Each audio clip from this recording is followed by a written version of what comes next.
Okay, so it seems kind of daft to, seems kind of crazy to try to fix the mold problem inside without first getting rid of the source of the leak, obviously.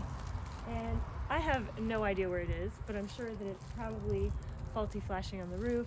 It's definitely coming from right in the center of these windows. So my brother has alerted me to this product.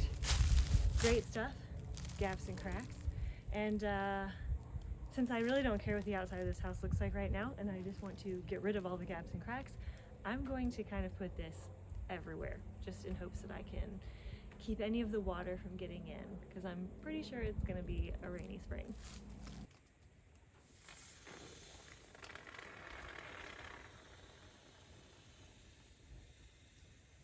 All right, I've never used this before, so first timer here.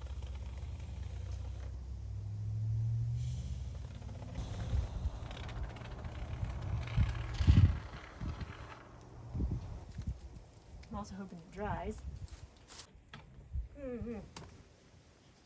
All right, well.